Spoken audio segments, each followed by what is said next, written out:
Welcome to the Expat Edge with Marcus and Matt, where we answer your questions about becoming an expat to help you thrive abroad.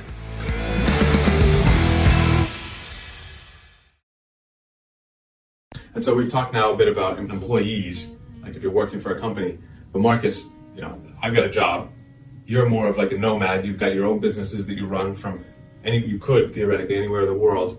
What kind of opportunities did you see as a potential nomad here in Serbia? Yeah, so we always kind of compare these two perspectives because I'm looking at it like, where can I leverage the local labor, local knowledge, right, local low cost, yeah, and then sell abroad. So whether that's in IT or marketing or anything that you're doing online. So I feel like with the level of English that Serbians have, well, right now I have a team in the Philippines. Their English is quite good. Mm-hmm. The labor is very cheap. Right. But I feel that there's sometimes a mismatch between the level of there's a lower level of expectation, where as in Serbia, I think there's a higher level. You would get a lot more of the intangible kind of soft skills, as people sometimes refer to them, right? Serbians could absolutely do customer service for a Western audience, and they really get problem solving. Well, I still feel like you would have to certainly train them on Western customer service expectations. Exactly. Like we mentioned with responsiveness and things like that. I have to do that more so with my Filipino team. Sure. But it's when you're managing people and you have a business that you're trying to grow, you don't want that gap to be too big. Right. And I feel like speaking with a lot of the Serbians that we have been over the last several days, I wouldn't have that big of issue. Although they would also be more expensive. Yeah.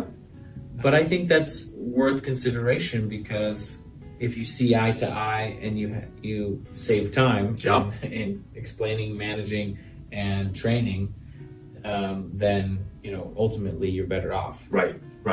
I think the potential to get out of a Serbian is significantly higher than the average Filipino. Mm-hmm.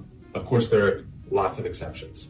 Yes, but I do think you if you're looking for like a price quality level of labor, mm-hmm. I mean, I'm impressed by Serbia. I mean, I work with colleagues obviously here in Serbia much more often than you ever have, and I'm quite impressed. I mean, responsiveness really is the only criticism that I can come up with, right? But I think that's just a mentality thing.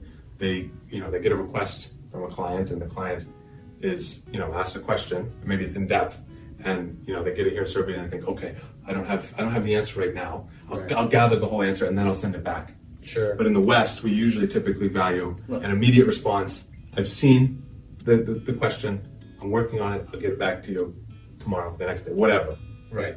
Just setting expectations. Right. Whereas here, I think people want to have the whole answer before they give it. In my experience, I would say that I would still go with Filipinos for menial tasks and kind of like very... No, where you have a specific process that they can follow. They're very good. The Filipinos are very good at that. Yes. But when you have to do something creative, I think that's where it takes more learning. I don't know enough about, I haven't worked enough with Serbians, but I can say that from what I've heard, IT skills are very high. Right. So for example, I would leave kind of the medium tasks to my Filipino team and the highly skilled IT tasks to a Serbian team or individuals. And that's the great thing about having a business online. You can work with people certain from all skill over the world, sets, right, from everywhere. So there is definitely an advantage. I see a lot of opportunity. And like I said, the main thing is if you were in IT, for example, you could come to Serbia, find highly skilled people who would cost much less than the West, and you could talk to them in English immediately and have no issues with comprehension. Because in comparison with Ukraine and Russia, what happens... The skills are the same level, but without the top-notch English that they have here, Russia and Ukraine, it can be really difficult if you don't speak Russian. Well, the problem that arises is that you're not direct. Well, it depends on your business, but you're not dealing with the Russian developers directly sometimes. Yeah, it could be like a manager, right? And his main goal, obviously, it could be a project manager, right? Sure. But he possesses English, right, whereas the team doesn't. Yeah. And so I wonder, can you kind of get rid of one of those people in Serbia, absolutely, and just have the few developers, and they all speak English, right, and can work together, and you work with them, and so maybe in that regard it would be more productive. Absolutely. Right. So I don't know. There's a lot of opportunity in IT for sure.